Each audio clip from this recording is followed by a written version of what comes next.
Welcome in, everyone. RFK Refugees Podcast. Ted here, John here, here to break down a wonderful, wonderful weekend of DC soccer. Other soccer was good for me. Some other soccer was good for me. I don't think soccer in the local DC area was not good. John, how you doing, my friend? How was your weekend? I hope it was better, other than the games we had to witness. I've been better, I think. But getting through the day, getting through the weekend. Yeah. What did I do? I don't remember anything about the weekend. I just know these two games zapped the joy out of the soccer component, and I've been dreading ever since, thinking that we had to do a podcast about it. So, in fact, I put a call out for questions earlier today and heard nothing until 7 p.m. And I was like, really, guys? Come on, something. Be mad. Just yell or something. And then finally we got some. So some of the regulars in the podcast jumped in. I think two of the regulars have jumped in, but they did. Yeah, no, things aren't great. Vibes, I think, have sort of come down a little bit amongst DC United faithful. Spirit also, I think, also contributing to some of the malaise maybe about. We'll get into that, obviously, second half of the show.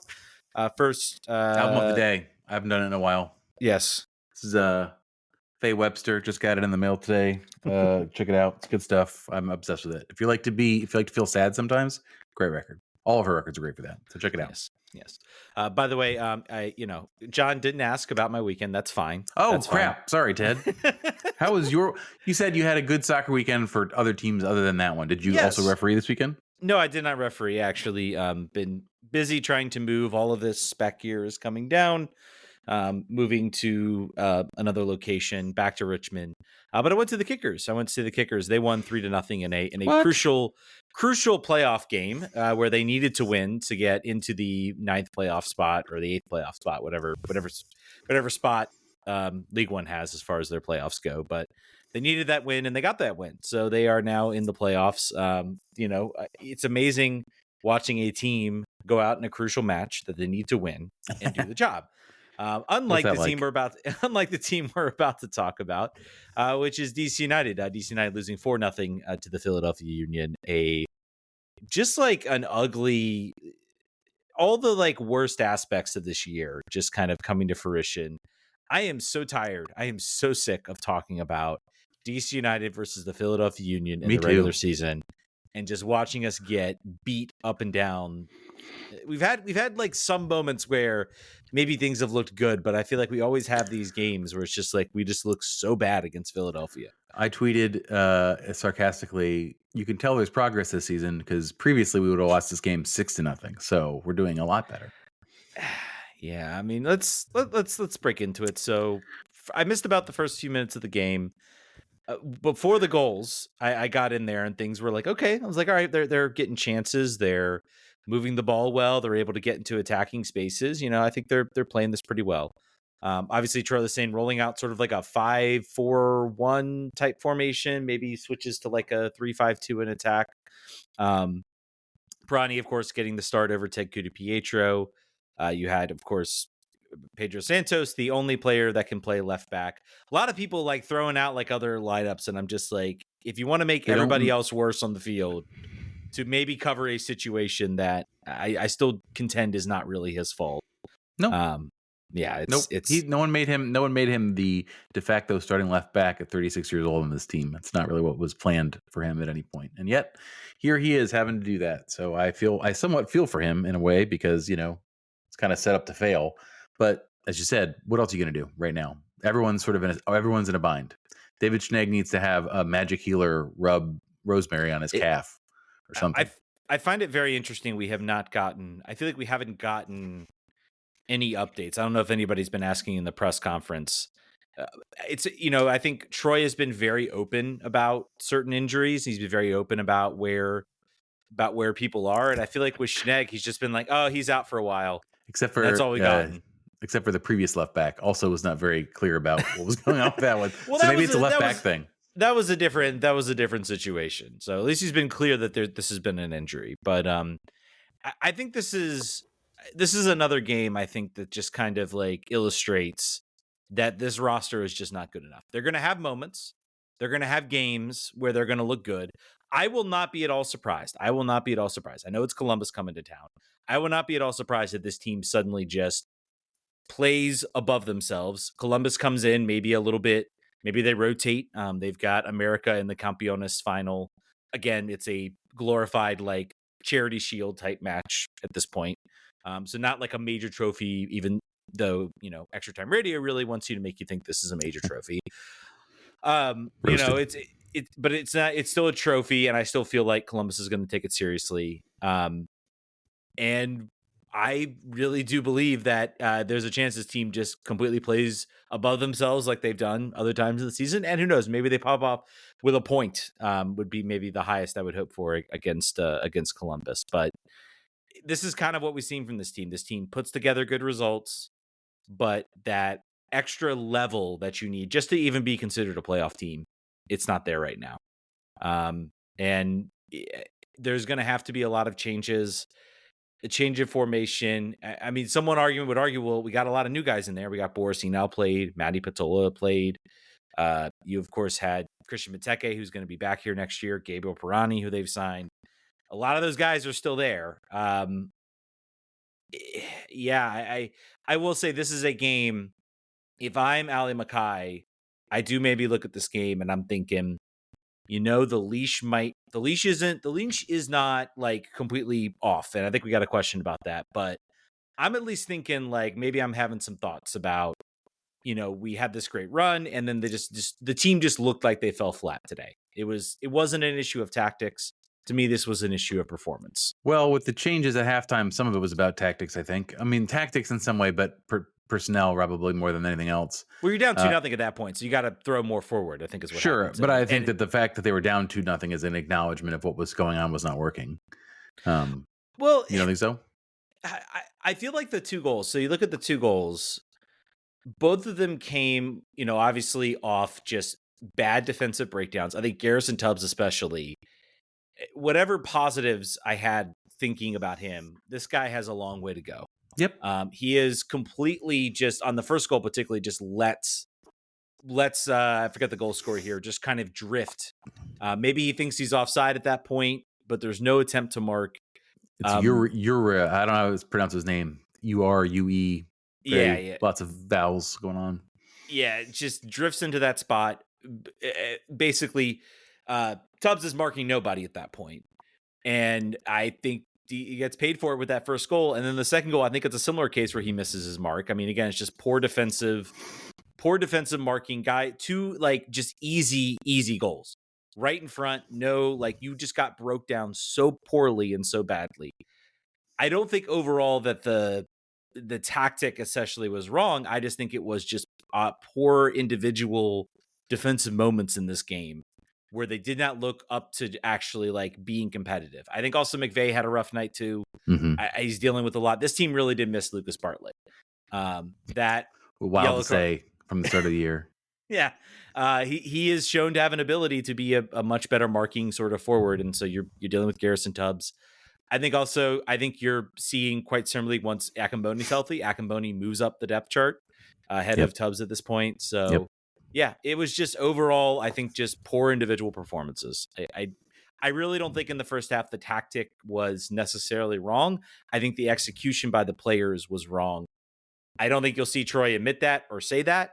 I think you will hear him say, oh, sorry, I screwed it up, because he wants to protect his players. But he, in the post game, was very much, I don't want to say making excuses, but he was talking about how we're one of two teams that haven't made the playoffs in 5 years. And Philadelphia are one of two teams who have made the playoffs every single year. So we are looking at a difference in talent and we're trying to get there, but we're not there yet. So that was the first sort of like pointing at the, not necessarily scoreboard, but like, hey guys, look at the situation that we're in, the circumstance, the context. I don't blame him. After that game, I don't know what else you're going to say. Other than if you're going to run your players under the bus, that's stupid to do in September at the end of the season. There's no value in that. So I would say pointing to the fact that we have a long way to go. Well, I think it's a message. Go ahead. Sorry. He made a big point of the fact that it was. Sorry. He made a big point of the fact that it was. I was just going to bet that it was that there. It's a great that they're still within shot of the playoffs. Like there was a bit of a, like, hey, we're still in this, and that's great that we are. It's an accomplishment that we're even in the playoff picture based on how far we have to go. So that's okay. I mean, again, when you lose like that, that's about what you can say. Yeah. I mean, it's a game where everybody, let's talk about, I think there are two players that are maybe getting the most ear from players. Matty Patola, who played as the third center back, and Boris Enow, the new player. I, I think some people are starting to throw around the bust word. I think it's too early a little bit on Boris Enow. I said I that. think I said that after the first game I saw him play in. By the way, if you look back at the tapes, I was like, "Well, he's under contract for 4 years. I'm a bit concerned." Let's give it some time. I think there's still some talent there. I keep wondering what the plan is. Is the plan to play him as sort of the own center back? Is there a plan to sort of pair him up with a guy like Matty Petzola? Maybe they can complement each other a little bit. I don't know, but it has been a concerning first few weeks of performances. I'm willing to give him a little bit of the benefit of the doubt. You arrive midseason when I don't know what Israel plays as far as their season goes, whether they're midseason or whether they're Whether they're playing right now too is an open question. yeah, true. But so I'm willing to give him a little bit of the doubt. Jumping in midseason is hard, trying to adjust to new country, new players. Same with Matty a little bit too. And I feel like I've still seen stuff with Matty when he plays well, you see some good things out of him. Tonight was not a good night for him. Again, he's playing in that center back role. That's a role that I think, I was championing at the beginning of the year. I think I've learned it just doesn't. Sometimes you get roles that you see in other leagues and you're like, hey, he can do that. That looks really good. And then you see him come to another league and it's like, never mind. He can't do that. He can't do that in this league, or he doesn't have enough of the, like, maybe it's a case of not having a center back that can actually be like a stopper. So maybe it's an issue of who's around him as well. So. Maybe. I think too, if you look back at the records, Tom Bogert basically says everybody is a good signing.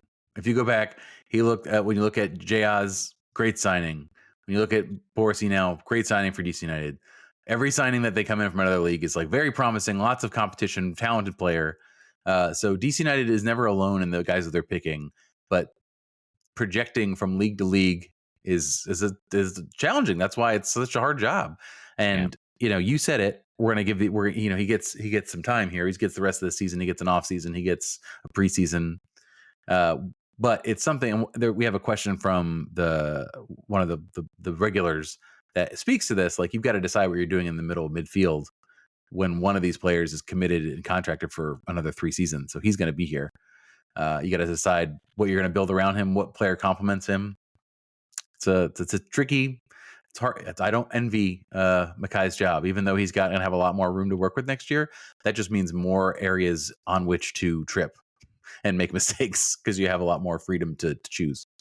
Yeah, let's let's not forget too. I mean, we're talking a lot about Boris Enow. We're talking about Matty Petzola. I don't want to go without saying I thought this was like a vintage, in a bad way, a vintage Pirani performance. This is a vindication, retroactive vindication for the show. I forget. I think I read Backheeled, and they were like, they're so reliant. They're too reliant on Benteke, and I'm like, I feel like in this game they underused Benteke because you had players that were not finding the pass to him. He had one sort of like good chance where he could have like maybe scored a goal, and Blake made sort of a fantastic save. I feel like they were not doing enough to actually like try to find him. The only player that was passing to him was Alex Bono. Yeah. And he passed him every time. And I think the struggle was, if you look at any dead ball situation, they double teamed Benteke the entire time.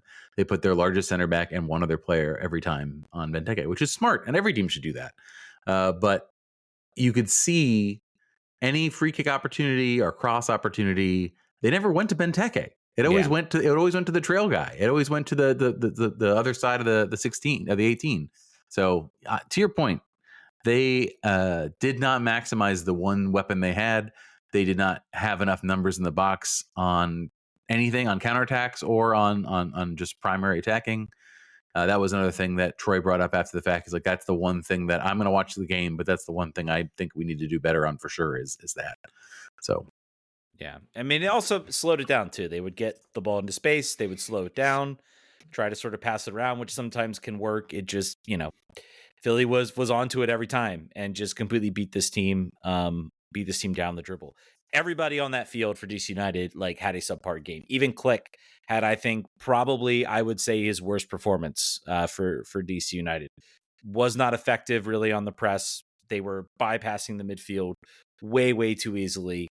And then, again, he has the pass, I believe, on the third or fourth goal. It was the fourth goal, I think, where he just like lays sort of a medicine ball backwards and literally Philadelphia pounces on it. So like I think it was the last. I think it was fourth goal. You talking about the click Yeah. square ball? Yeah, that was awful. Yeah, quick square ball.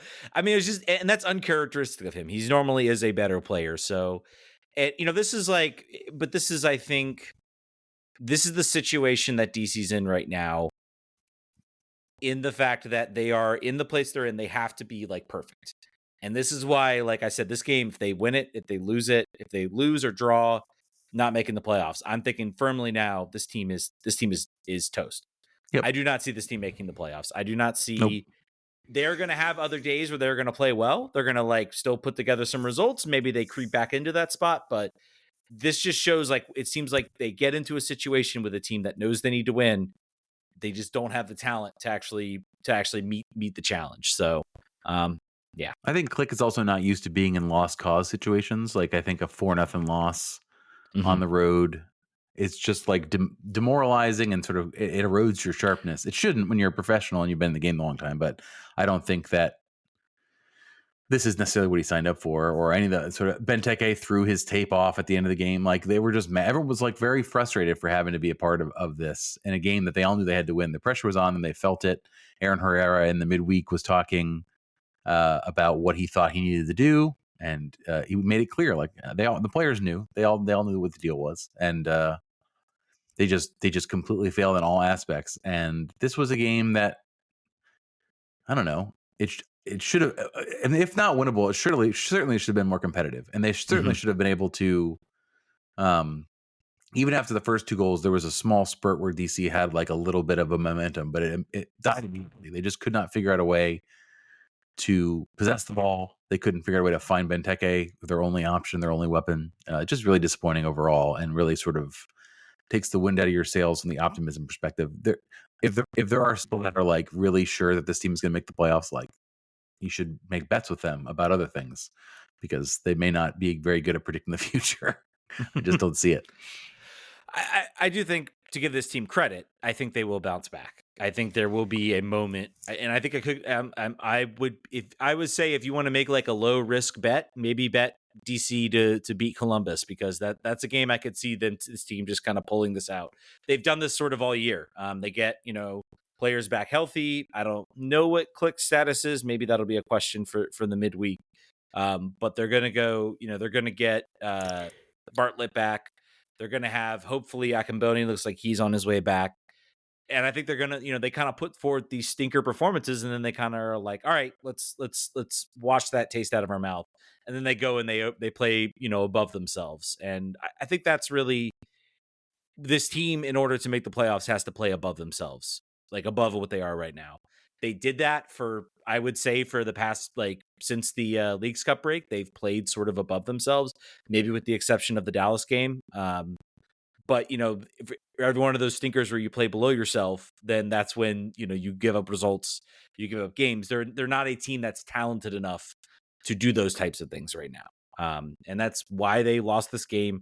That's why they lost the game against Dallas. And that's ultimately what I think will sort of cost this team to the playoffs. It stinks. It really stinks. I know there are a lot of people out there that are very much frustrated about what this team is going to do. It stinks. It stinks all over. This team should be better. This team should not be in a case where they are missing the playoffs as much as they are. I'm hopeful that there is sort of a path forward, that there is a plan. But again, I think this is a reminder that there's no guarantees. And seeing the players we saw out there, not have the greatest performances, particularly guys that have just come into this team or guys that we know will be back next year, is maybe a little bit of a warning sign for what could happen next year. All right, we got some questions. Let's do the questions. This could be a short one. Go ahead. Rob Rolston said, I do have a question. While I don't think the skill of our players is the best, I also don't think it's as bad as the results have been this season. Outside of improving the scribe, what steps would you would you like to see to improve for improved defense next year? Consistent lineup in the back line would be the thing.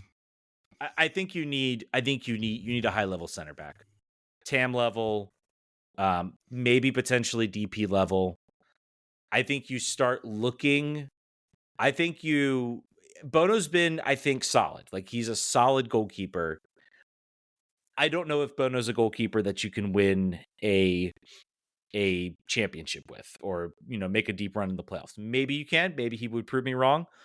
I think you got to look for some competition there, some real competition, not Tyler Miller on a $400,000 contract. So that's one area I would look for. You look at this team, Andre Blake made a couple fantastic saves. He doesn't make, maybe a lesser goalkeeper. Maybe DC picks up an early goal. Maybe maybe it's a 4-2 game or a 4-3 game, and DC has some momentum or an opportunity.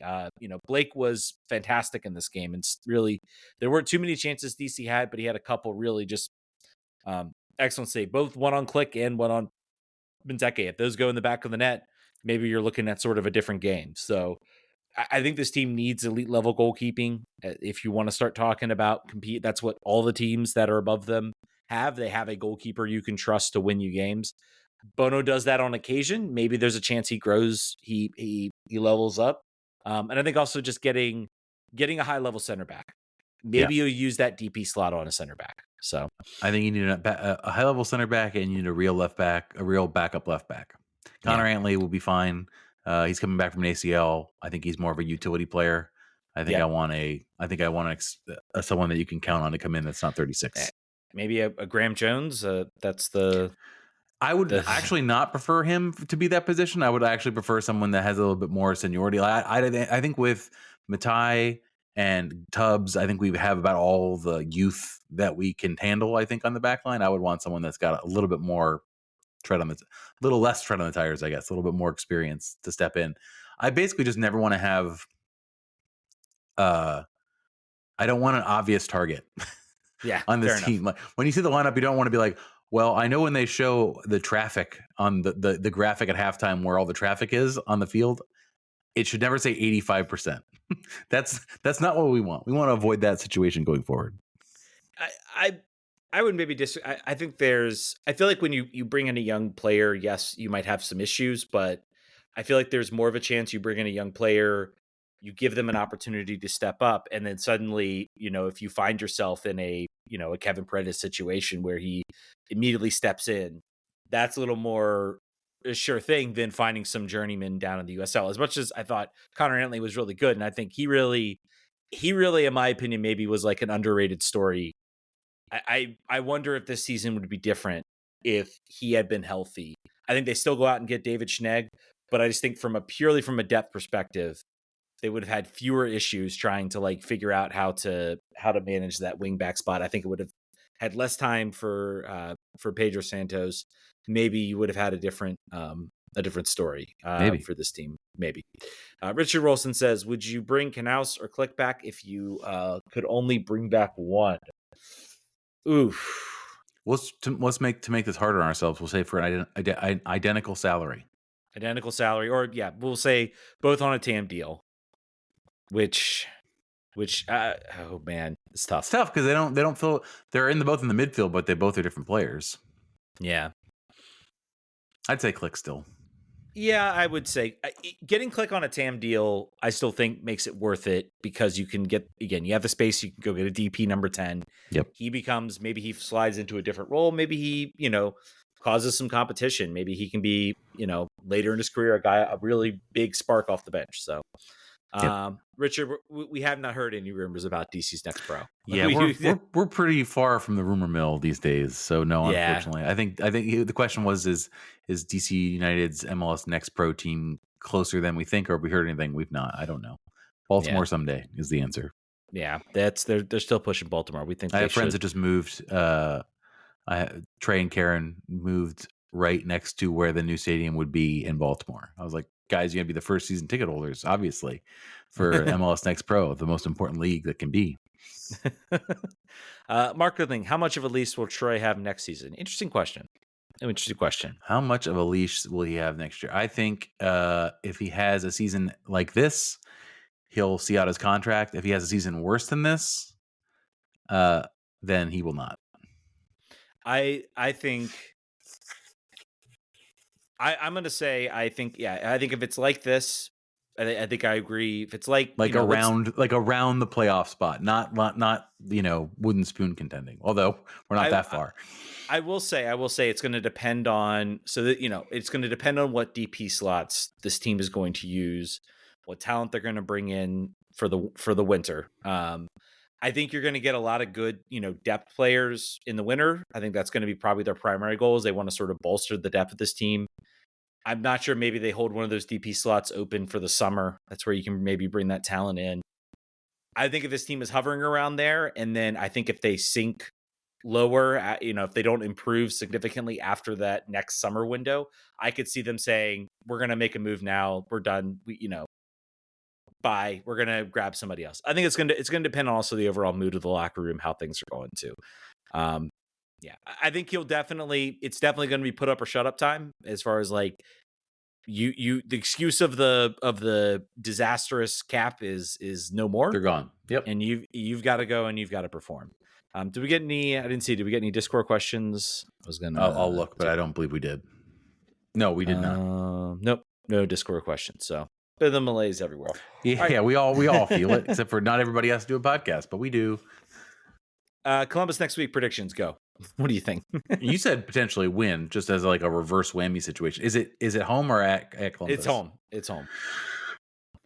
I think 2-1 loss to Columbus for putting a spike through the heart of the playoff chances fully. I'm gonna say the 2-2 draw. I'm gonna say which then cruelly keeps it alive in a way. I think it's still it makes it hard. I think that has to be, that's almost a must win. Yeah, a must win maybe puts me back in the playoff, that they might make the playoffs, but I just I don't see it. I don't see it. All right, let's move on to Spirit. We'll start with the good news. Tara McKeown got a 3-year extension, which is crazy if you were to put us back in the time machine of the beginning of last season, where we were calling Mark Parsons a big dummy head for moving her to center back, and here she is. She's played every single minute this season. She started every game. She's played almost every minute since she's been switched over. She gets a contract, and to me, feels like she is one of the nailed-on center backs. It seems like Esme is going to fight with Anna Patel to make that other center back spot. So I don't think anybody of us would have expected that at the start. So congrats to her on that. And the other thing, we talked about this when the league started. We said, I think there's Spirit players that should be loaned out to this new Super League. And now we've done that. Spirit have signed or loaned Wania Hudson, a player who has not played, I believe, but had made the bench last game, which is good. I still think Chloe Ricketts needs to be on loan. I don't know what the holdup is there. She has been a ghost since the new leadership has taken over. So I think one more to come, hopefully. But yeah, that's all the good news. She's going to go to Dallas Trinity FC for the rest of the season. So luckily, hopefully she gets some time and comes back next season and see if she can compete for minutes with the big club. Now let's talk about the sad stuff.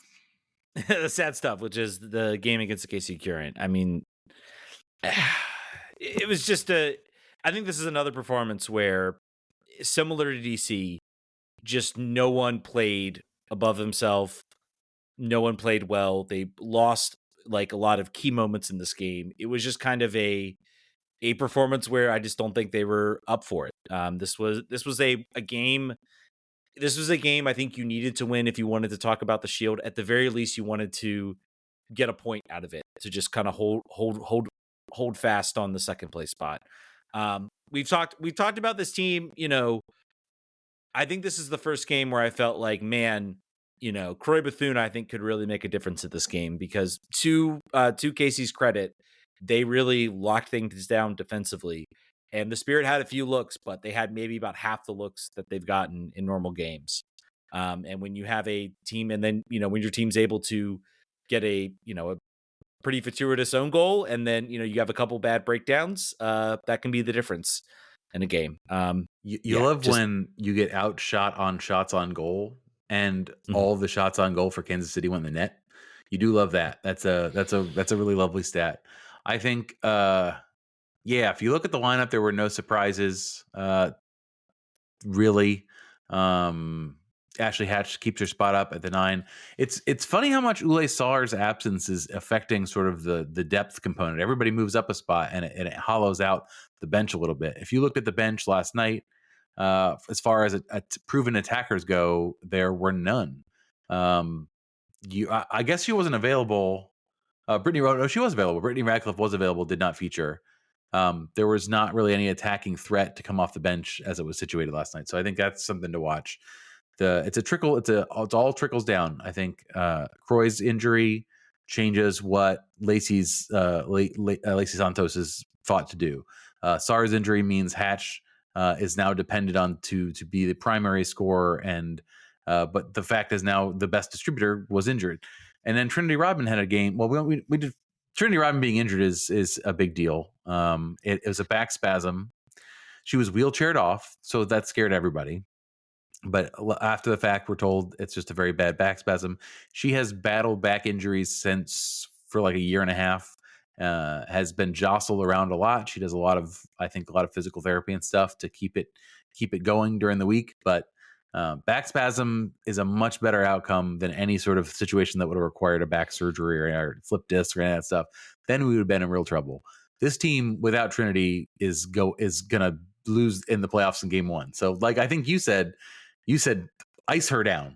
Just put her in bubble wrap until the games matter again. I think you're right. Yeah, if you feel like she's hurt, so it's like, I trust the Spirit staff. I think you are going to have to monitor her closely, and I think she's not going to get 78-minute run out. She might sit on the bench next week. She might come off the bench and try to make a difference. I think a couple other performances. I think Casey Kruger had like a poor performance out at left back. I think she got beat on the first goal. Just again, other players not performing well, and I will say too. A lot of people look at Ole Sarr and they look a lot at what, the fact that she, gets an opportunity, maybe doesn't make the most of it as far as the chances. Ashley Hatch is a pure number 9. She gets the ball in good spots and she finds a way to score a goal. I think she's very good at that. I think some of her runs are not as dynamic as Sarr, and therefore it kind of makes the attack when you have a team like the Current, who had moved themselves into a very much a defensive shell. You don't have sort of any sort of creative runs that can really sort of hex defenders or pull defenders out that leave space for other players. I still think back to the Mateer goal. The brilliant run was there, but for me, what caught my eye about Sarr was Sarr sort of makes a run and darts off to the right side, probably to get in a spot, but it pulls another defender with her, leaving literally an open lane for Mateer to line up a shot. Those types of movements, I don't feel like I really see that from Hatch. She's very static. She's going to sort of make that sort of run towards goal to put herself in a spot to score goals. Again, she's the number 9. She's a goal scorer. But I look at that and I think that's the reason, I think a lot of the coaches this year, the 2 coaches they've had, have said, no, we're gonna play Sarr out there because she, I think, helps. Yes, she has some moments where you're like, hey, sorry, maybe you should bury that. And if she was scoring goals at the rate of Chewinga, maybe she would be like an MVP of this league. But I think she provides a lot of those sort of off the ball abilities that open up sort of space for other players to make moves. To your point, Hatch had 11 touches, and that's why she was brought off at halftime, I assume. Yeah, she was not function. Honestly, the home Kansas City game was a bit of fool's gold because those 2 goals scored in the first 20 minutes, and they weren't goals I don't remember them exactly, but I remember the second one was a banger. That was the first one felt lucky. Yeah, I'm talking about the goals the Spirit scored against Kansas City at the home game. Oh, sorry. Yeah. So the fact that we won that game, we got in a really commanding position very, very early on and controlled the game because of that. This was something different. And this is a very dangerous team. You talked about Chewinga. She is my most favorite person to watch play, least favorite to watch from a Spirit perspective. I think she is extremely, really talented. When you look at this team, like they, with Dabinia, and I think, Michelle Cooper gets, I think, did she score? She did not. She got an assist, but the opener by Nichelle Prince, like, this is just a team with a lot of weapons, and definitely should not have been written off after the Spirit happened to beat them. It's very, very close. It's Orlando and everybody else still, but I think that the fact that this team has made the playoffs, you need to figure out, get Sar healthy, figure out what Trinity's situation is, and then figure out what life after Croy Bethune needs to be. Like, figure out a way that you can create more chances up the middle and in transition. See what Lacey Santos can do if you have to move her around a little bit to maybe get her on the ball more. I don't know what it is. Maybe play wider. Maybe get the fullbacks up further and just and have more crosses going on. I don't know, but right now they haven't looked great. I want to look at results here since Croy has been out. They've won games. Like, this was their first loss in quite some time. Beat the Houston Dash 3-0. That's not really a contest. The 2-1 Thorns game was pretty. I think that was the Rodman show, right? Rodman scored. I'm trying to remember who scored on those. It was a comeback for sure. Yeah. Yeah. And then a 1-1 draw against San Diego, and then the 4-1 win against Kansas City home, which was just kind of a funky situation. So, I mean, we're good. The team is good. The team is still towards the top of the table. So it's not like we're going to have like a winless series for 8 games or something. You've got the run up you have is Angel City on Friday night, another Friday night game. Angel City scrapping here very, very much to get any point to keep their playoff hopes alive because they're in danger. And then you have the Pride, who are probably going to beat them pretty bad. They're probably going to beat them. You don't think so? Maybe a draw? I think they can get a draw to that game. I don't know. On the road? I think Orlando's a tough squad, but they've also hit a little bit. I feel like they've slowed down a little bit. They're not like as dominant. They're effective, but they're not as dominant. I don't know. But I think that's going to be a closer match. But the run-in is Angel City, Orlando, Louisville, Chicago, and North Carolina. Of those teams, Chicago is the only team that I think you can mark down without much of a threat, and the rest of the games are going to be competitive. Yeah, but we're already in the playoffs, so we're just talking about seeding and health. Yeah, well, and seeding's important because you want to get I think right now you want to lock down that second seed if you can. Obviously, don't do it at the expense of losing Trinity Rodman, because I don't care how much how much home field advantage you have. Losing Trinity Rodman would be devastating for this team. Yes, and I think would put the nail in the coffin. I disagree a little bit. I think this team has still found a way to create chances. I think Croy Bethune does give you something a little different, just very effective at sort of finding that ball when players closing down. I think she would have made a difference in this game. You had a very compact Kansas City Current team, and that's almost where you need a player like Croy Bethune, who can sort of draw those players in, find that pass out wide, shovel it out wide. So I think we're seeing the limitations of maybe this, as talented as this team is. You pick up enough key injuries, it's going to kill, any type of team. I think getting Sar back is going to be big. If once she's back in the lineup, I think you'll see things start to hopefully settle down a little bit. I still think Lacey Santos is a very talented player. I think she's been able to create chances for this team. I think she's still learning a little bit about where players are, but I think she's getting better and better each time.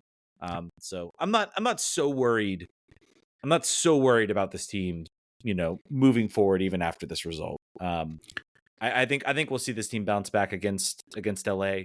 I think maybe it's a good thing they had this happen to them. Maybe it's a good, wake up call about, you're not as good as you think you are. And I think they talked about it too in the post game. I think it was Gabby Carl talking about how like they really just were not up for like this game. It was like they weren't ready to meet the challenge. And so that can be a good thing to happen early right now. You'd rather this happen now than, during the playoffs. So the stats kept for NWSL are so hit or miss. It drives me crazy. Some games, big chances are recorded. Some games they're not. Sometimes they just don't keep that stat. Yeah. Not great. Anyway, I was just looking. They had no big chances created in the last game and have never had that problem happen before. So just at least recorded. Anyway, it was a combination of an off night. And, again, I think some fortune on the KC Current side, but that's what happens in one-off games. It's sometimes you're just unlucky. Sometimes you Did you see don't that Lena quite. Solano red card? Yeah, that was just. That was not good. Yeah, that was Boot to just the kind of. neck. That was just like, all right, let's get out of here. We're done here. No, I think they've got some other talent. I'm not necessarily worrying about the Solano's I think a fine player, but With a SAR injury, that's your forward off the bench really. So now you don't got her. You still got Brittany Ratcliffe. They didn't use her this time for some sort of reason. She's more of a winger. I think Lena plays more up the middle. Yeah, that's true. But we'll see. We'll see what happens. I think it's going to be. I think against LA is going to be a fun match. Hopefully, it's a return to form. Have they said what SAR's like? Is it week to week? It's a back injury too, but they've not said how long the prognosis is, as far as I'm aware. Okay. But they haven't come out with season ending. So no. I think working it back into place. The yeah, I just think that it's good that this next game is Angel City and not Orlando. It gives them a little bit of a chance to I would not have wanted to have those two back to back, because then that would get in your head. If Orlando did lay the wood on them, then I think they're starting to be like, it's a little lose a belief situation. But go beat Angel City. You can do that. That's very much inside of your capabilities. Yeah. All right, folks. I think that's going to do it. It was a shorter show than what you guys might be used to. I think you're probably going to be appreciative of that. Yeah. Right. Let us know on Twitter if you're actually happy this is less than 45 minutes. Might encourage us. All right, guys. Thank you so much for watching. Again, we love you guys so much. We appreciate the support you guys all show. Patreon.com/RFK Refugees. I will be back on doing stuff eventually. I've stopped saying when, but I'm going to continue to do stuff. It's just I've been very busy over these past couple of weeks, but hopefully things calm down a little bit. Anyway, we'll catch you guys on next week. Vamos.